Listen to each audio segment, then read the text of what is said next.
السلام عليكم. النهاردة هنعمل مع بعض طاجن العكاوي بمقادير بسيطة وخطوات سهلة. هنعمل مع بعض ألذ طاجن عكاوي. بس أتمنى لو عجبك الفيديو ما تنسيش تعملي لايك وتعملي اشتراك في القناة. نسمي الله.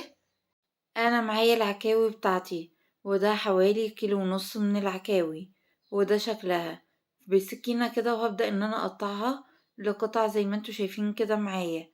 وبعد ما أقطعها في بولة معايا هبدأ إن أنا أنزل بقطع العكاوي بتاعتي وأغسلها بمية ومعلقة خل صغيرة. وبعد ما غسلتها صفيها كويس جدا من المية. في طاسة معايا على النار نزلت بمعلقة كبيرة من السمنة البلدي أو من الزبدة أو نوعية سمنة تكون كويسة.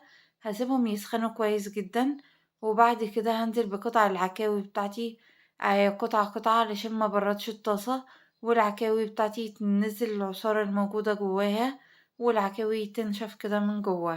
أنا عايزاها تفضل اللحمة طرية وجوسي. دلوقتي كده أول ما تاخد اللون الدهبي زي ما انتوا شايفينها كده معايا هبدأ إن أنا أقلبها على طول، وما نقلبهاش خالص غير لما تاخد اللون الذهبي. نبدأ نقلبها على الجهة التانية ونسيب الجهة التانية تاخد برضو نفس اللون.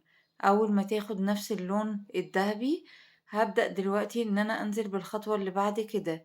والخطوة اللي بعد كده هي كيلو إلا ربع من البصل.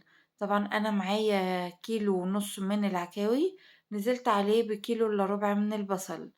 البصل قطعته بالشكل اللي انتوا شايفينه معايا ده. وطبعًا أنا باحط البصل كده، مش عايزاه ياخد لون ولا أي حاجة مع العكاوي. أنا عايزة بس أدّي له تقليبتين كده مع العكاوي لحد ما ريحة البصل تطلع. أول ما ريحة البصل كده تطلع، يعني مش البصل مش هياخد معايا لون ولا هيدبل ولا أي حاجة، مجرد بس ما ريحته تطلع معايا.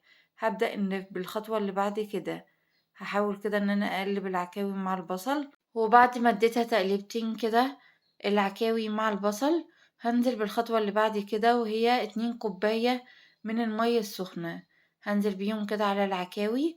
في الوقت ده كانت الطاسة بتاعتي شوية ضيقة على كمية العكاوي والبصل والمية اللي أنا حطيتها، فنقلتها كده في الحلة دي، وهحطها كده في الحلة وهسيبها تستوي في نفس الحلة وأغطي عليها.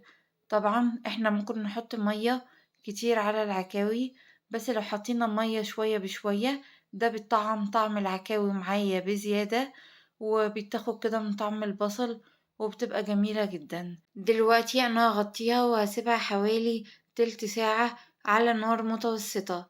وبعد تلت ساعة كانت استوت معايا 3/4 سوا. يعني شايفين كده، يعني بندخل فيها الشوكة ومش بتطلع بسهولة قوي. في الوقت ده هي كده جاهزة إن أنا أحط لها البهارات بتاعتي. هاحط البهارات، هاحط معلقة صغيرة مليانة من بهارات اللحمة، هاحط ربع معلقة صغيرة من الفلفل الأسود، وهاحط كمان رشة من القرفة المطحونة، وهاحط كمان ربع معلقة من الكزبرة المطحونة، وبالسباتولا كده، وهابدأ إن أنا أقلب العكاوي بتاعتي مع البهارات. وطبعًا الريحة في الوقت ده جميلة جدًا.